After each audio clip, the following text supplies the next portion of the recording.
Assalamualaikum warahmatullahi wabarakatuh. Salam sejahtera bagi kita semua. Perkenalkan, nama saya Reni. Saya merupakan dosen tetap program D4 ataupun S1 Terapan Prodi Manajemen Sumber Daya Manusia Sektor Publik di Politeknik PGRI Banten. Adapun tujuan video ini dibuat untuk melengkapi persyaratan dalam pengajuan sertifikasi dosen tahun 2026, yaitu pernyataan diri dosen dalam unjuk kerja Tridharma Perguruan Tinggi atau PDD UKT-PT dalam bidang pengajaran. Pada kesempatan kali ini, mata kuliah yang saya presentasikan sebagai contoh dalam media pembelajaran adalah mata kuliah Manajemen Pelayanan Publik. Memiliki bobot SKS sebanyak 2 SKS, disampaikan dengan menggunakan teknik penyampaian, interaksi, dan penilaian atau DII. Pada proses pembelajaran dilaksanakan dengan penyampaian, interaksi, dan penilaian.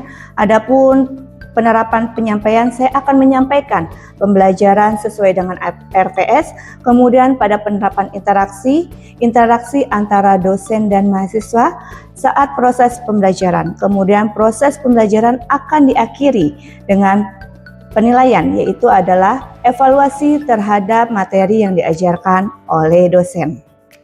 Adapun metode pembelajaran yang saya gunakan meliputi: pertama adalah metode ceramah untuk menyampaikan konsep dan teori manajemen pelayanan publik. Yang kedua, diskusi kelompok untuk meningkatkan kemampuan mahasiswa berpikir kritis terhadap manajemen pelayanan publik. Yang ketiga adalah pembelajaran kooperatif yang mendorong mahasiswa bekerja sama dalam tim dan berbagai pengetahuan. Yang keempat adalah project basis learning, di mana melalui penyelesaian proyek-proyek ataupun studi kasus yang berkaitan dengan manajemen pelayanan publik. Yang terakhir adalah pembelajaran berbasis teknologi dengan memanfaatkan platform digital guna meningkatkan efektivitas dan pengalaman belajar mahasiswa. Capaian pembelajaran mata kuliah ataupun CPMK pada mata kuliah ini adalah: yang pertama, mampu menguasai konsep-konsep teoritis dalam manajemen pelayanan publik guna mewujudkan nilai-nilai tata kelola pemerintahan yang baik. Yang kedua, mampu memanfaatkan teknologi informasi dalam pengelolaan organisasi untuk meningkatkan efektivitas kualitas pelayanan publik. Yang ketiga, mampu merumuskan alternatif solusi terhadap berbagai permasalahan administrasi yang dihadapi oleh organisasi-organisasi pelayan publik secara tepat dan sistematis. Adapun deskripsi mata kuliah manajemen pelayanan publik yang dimana membekali mahasiswa untuk mengetahui dan keterampilan mengenai pengolahan pelayanan publik melalui dari konsep dasar, prinsip penyelenggaraan, strategi peningkatan kualitas layanan, hingga pembangunan ataupun pengembangan inovasi dalam rangka menciptakan pelayanan publik yang berorientasi pada kepuasan masyarakat. Lalu mata kuliah ini bertujuan untuk membekali mahasiswa dengan pengetahuan, keterampilan, kemampuan analitis dalam memahami penyelenggaraan pelayanan publik, serta mampu menganalisis, mengevaluasi, merancang pelayanan publik yang berkualitas, efektif, efisien, transparan, dan berorientasi pada kepuasan masyarakat. Selain itu, mahasiswa diharapkan mampu mengidentifikasi berbagai permasalahan dalam pelayanan publik, memberikan alternatif solusi yang inovatif, serta menerapkan konsep-konsep manajemen pelayanan publik untuk meningkatkan kualitas layanan pada organisasi sektor publik. Mata kuliah Manajemen Pelayanan Publik pada program studi Manajemen Sumber Daya Manusia Sektor Publik terdiri dalam 16 kali pertemuan. 1 kali pertemuan ujian tengah semester dan 1 kali ujian akhir semester ataupun UAS. Proses pembelajaran diawali pada pertemuan pertama dengan pengenalan mata kuliah yaitu kontrak perkuliahan, rencana pembelajaran semester atau RPS, serta silabus. Pada pertemuan kedua dan ketiga, mahasiswa mempelajari perkembangan paradigma pelayanan publik serta tata kelola pemerintahan yang baik. Pada pertemuan keempat, membahas konsep dan standar pelayanan publik. Lalu pada pertemuan kelima, mahasiswa diberikan tugas mengenai perkembangan pelayanan publik. Selanjutnya pertemuan keenam, mahasiswa membahas budaya organisasi dalam pelayanan publik. Pada pertemuan ketujuh, materi difokuskan pada kualitas pelayanan publik. Sedangkan pertemuan ke-8 dilaksanakan ujian tengah semester. Setelah UTS, pembelajaran dilanjutkan pada pertemuan ke-9 dengan materi manajemen sumber daya manusia dalam pelayanan publik, pertemuan ke-10 mengenai inovasi dalam manajemen pelayanan publik, dan pertemuan ke-11 mengenai pengembangan sistem pelayanan publik.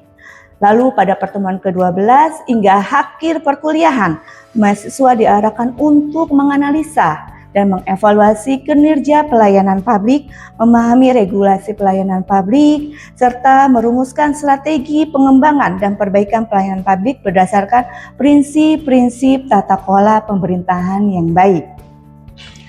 Adapun referensi buku yang saya gunakan, yang pertama adalah karangan saya berserta rekan-rekan dosen Politeknik PGRI Bantan, yaitu Manajemen Pelayanan Publik, Penilai Kinerja dan Strategis, penerbit Yayasan Putra Dharma tahun 2024. Yang kedua adalah Mulyadi Gunadi Dio Rimbano tahun 2022, Manajemen Pelayanan Publik, penerbit PT Putra Penumbung Palembang. Yang ketiga adalah Dr. Taufikur Rahman, Dr. Evi Sitipsi, Teori dan Perkembangan Manajemen Pelayanan Publik tahun 2018, penerbit UMJ Press. Begitu juga saya menggunakan referensi-referensi lain seperti jurnal ilmiah serta YouTube. Untuk sistem penilaian dalam mata kuliah dilakukan secara komprehensif dan komposisi sebagai berikut. Kehadiran sebesar 10%, tugas 20%, kuis 10%, ujian tengah semester 25%, dan ujian akhir semester 35%. Untuk proses penilaian akan saya input di eSmart Campus Politeknik PGRI Bantan. Lalu untuk contoh pelaksanaan, berikut merupakan contoh pelaksanaan pembelajaran secara tatap muka ataupun offline. Pertama, pembukaan dan doa bersama, persepsi kehadiran, penyampaian mata kuliah, lalu diskusi dan tanya jawab, kuis, serta penutup pembelajaran. Berikut ini contoh video pembelajaran secara offline. Assalamualaikum warahmatullahi wabarakatuh. Waalaikumsalam warahmatullahi wabarakatuh. Selamat pagi teman-teman. Pagi. Apa kabar kalian hari ini? Alhamdulillah. Baik, sebelum kita memulai perkuliahan pada pagi hari ini, kita berdoa menurut agama dan kepercayaan masing-masing. Berdoa dimulai.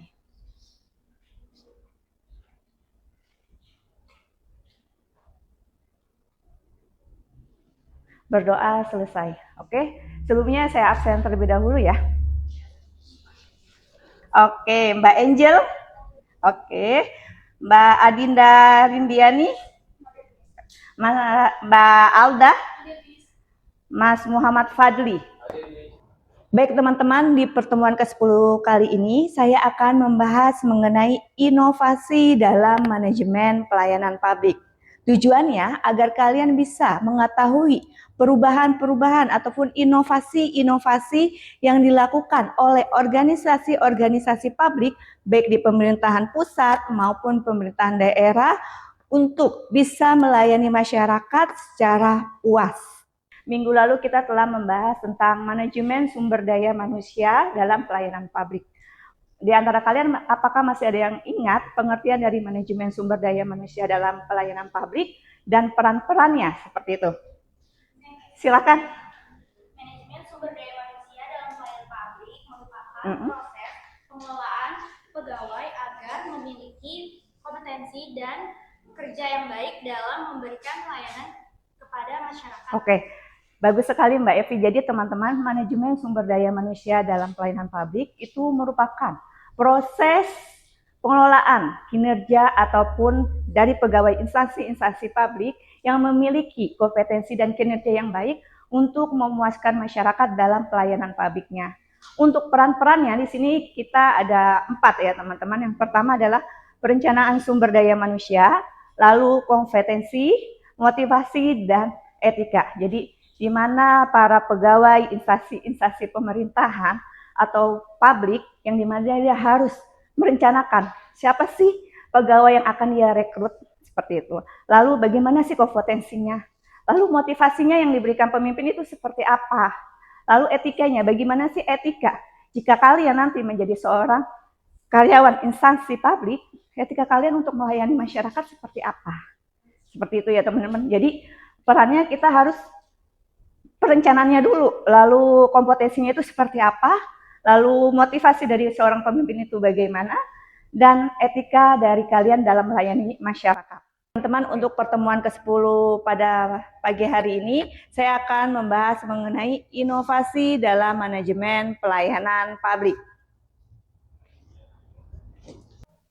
Yang pertama, di sini saya akan bahas 5 poin teman-teman, yaitu arti inovasi dalam manajemen pelayanan publik, tujuan inovasi dalam pelayanan publik, lalu jenis inovasi, serta indikator keberhasilan dari inovasi itu sendiri.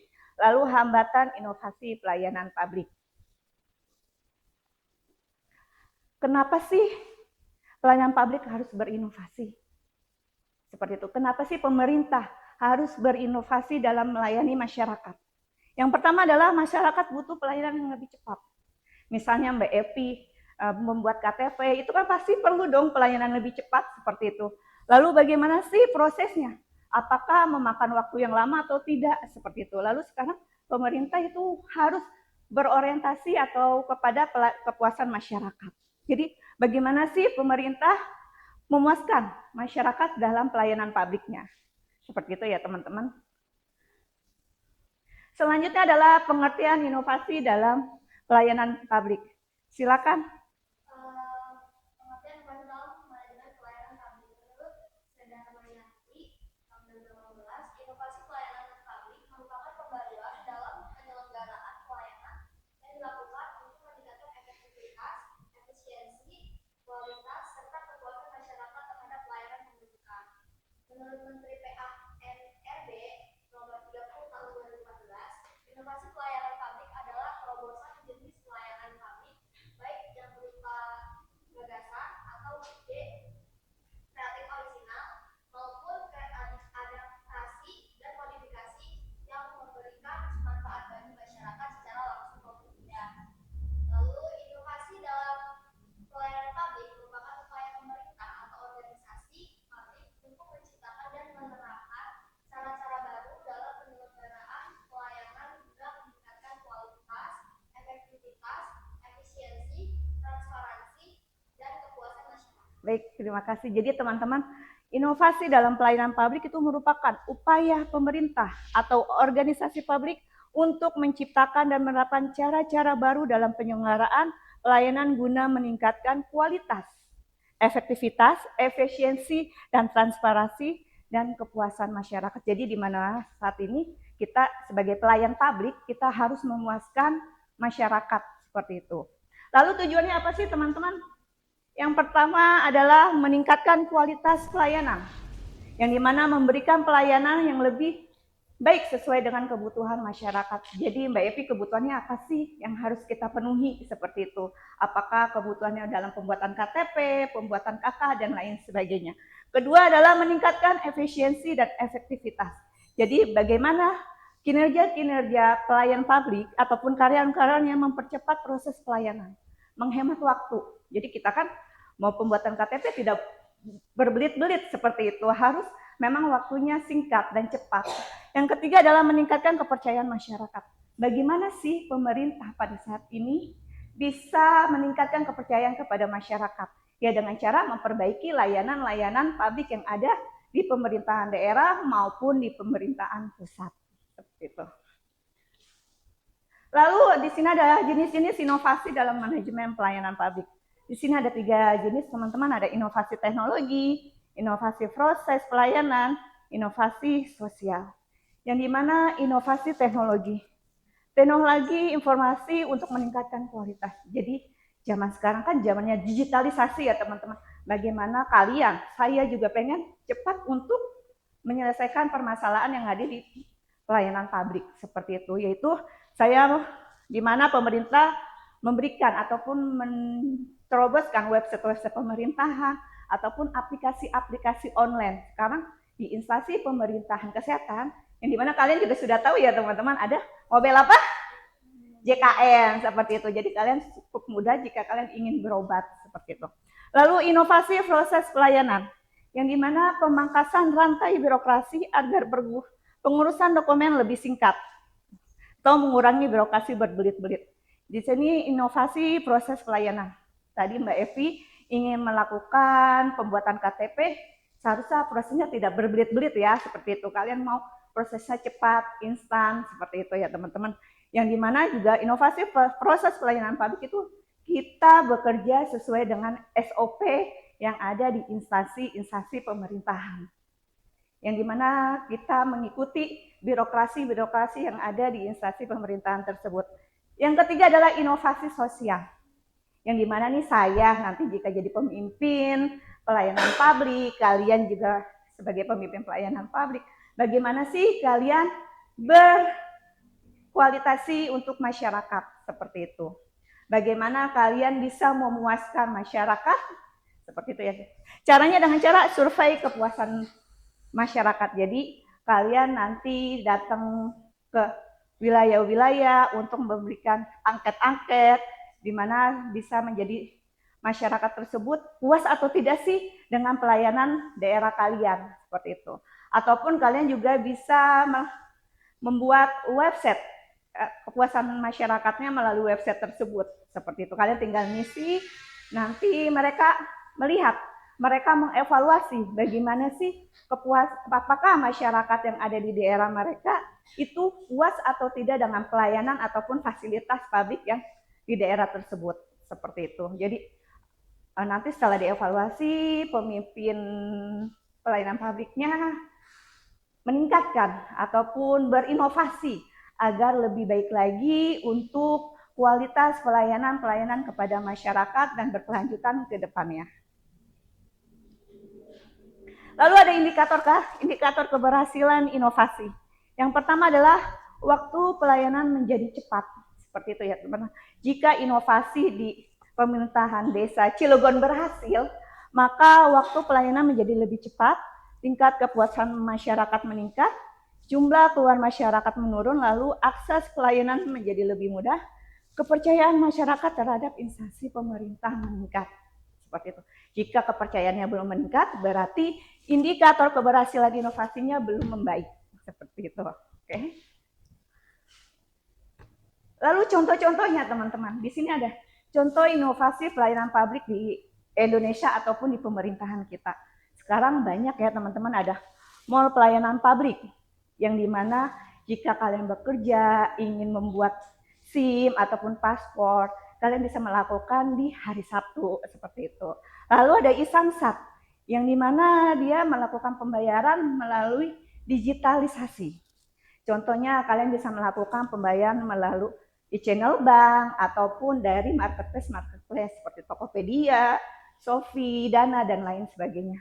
Dulu zaman saya membayar pajak wajib datang ke Polda Metro Jaya kan seperti itu. Tapi saat ini mereka berinovasi untuk memudahkan masyarakat dalam pembayaran pajak kendaraan bermotor seperti itu. Lalu yang ketiga adalah aplikasi JKN. Nah, ini aplikasi yang dicetuskan oleh instansi kesehatan, yang dimana dia mencetuskan mobil JKN, yang dimana inovasi pelayanan kesehatan dari BPJS Kesehatan.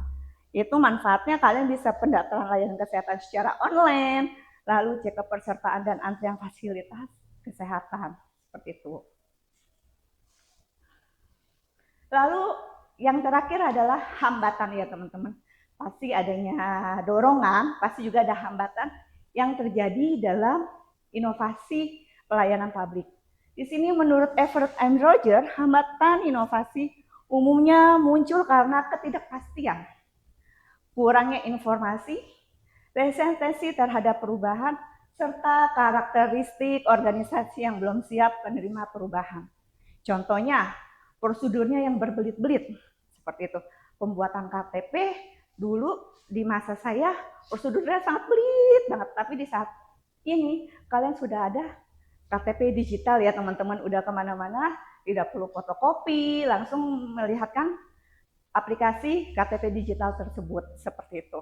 Di sini ada kita diskusi nih, menurut kalian, jika kalian, teman-teman saya, menjadi kepala dinas pelayanan publik di daerah Anda, inovasi apa yang akan Anda ciptakan untuk meningkatkan pelayanan kepada masyarakat?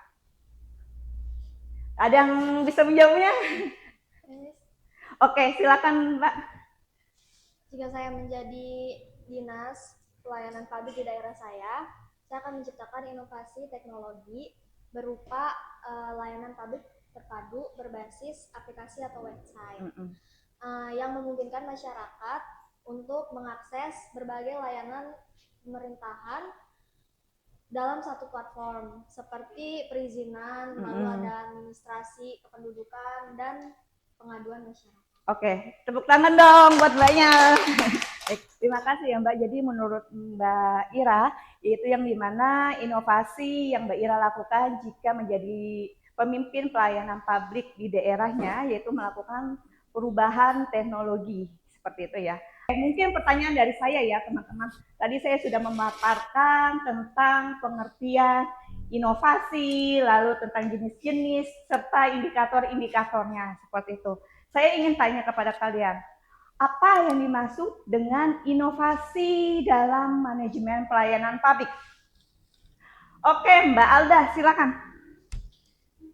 Menurut saya, inovasi dalam pelayanan publik merupakan upaya pemerintah atau organisasi publik untuk menciptakan dan menerapkan cara-cara baru dalam penyelenggaraan pelayanan guna meningkatkan kualitas, efektivitas, efisiensi, transparansi, dan kepuasan masyarakat. Oke, tepuk tangan untuk Mbak Alda. Jadi, inovasi dalam manajemen pelayanan publik adalah merupakan proses ya teman-teman, proses di mana pemerintah merubah ataupun berinovasi untuk meningkatkan kepuasan masyarakat dalam pelayanan publik yang diberikan oleh pemerintah daerah maupun pemerintah pusat. Seperti itu ya. Intisarinya adalah inovasi dalam manajemen pelayanan publik saat ini bukan lagi sekedar pilihan atau gaya hidup instansi, namun sebuah keharusan menjaga kepercayaan masyarakat terhadap negara, seperti itu. Baik teman-teman, pada pagi hari ini setelah materi yang telah saya paparkan, saya akan mengadakan kuis untuk kalian semua. Nanti kuisnya saya akan bagikan kepada kalian, lembar kuisnya. Lalu saya akan berikan waktu selama 15 menit untuk pengerjaannya.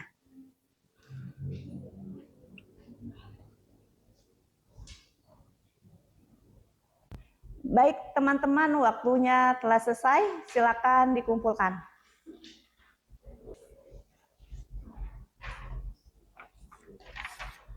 Oke, terima kasih.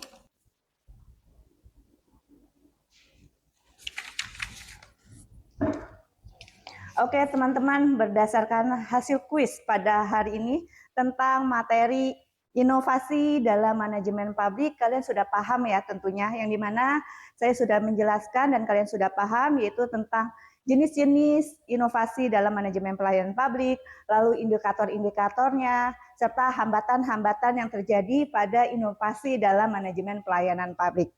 Untuk perkuliahan minggu depan kita memasuki pertemuan ke-11, yaitu kita akan membahas mengenai pembangunan sistem pelayanan publik. Jadi kalian baca-baca bukunya terlebih dahulu di rumah, nanti pada saat perkuliahan kalian sudah mengetahui dan memahami arti dari pembangunan sistem pelayanan publik. Jika tidak ada yang bertanya, saya akhiri perkuliahan pada pagi hari ini. Terima kasih. Wassalamualaikum warahmatullahi wabarakatuh. Sampai jumpa minggu depan. Selamat pagi. Waalaikumsalam warahmatullahi wabarakatuh. Terima kasih. Sekian video pembelajaran dalam mata kuliah Manajemen Pelayanan Publik pada program studi Manajemen Sumber Daya Manusia Sektor Publik di Politeknik PGRI Banten. Semoga video ini dapat menjadi bahan pertimbangan yang baik dalam proses pengajuan sertifikasi dosen tahun 2026.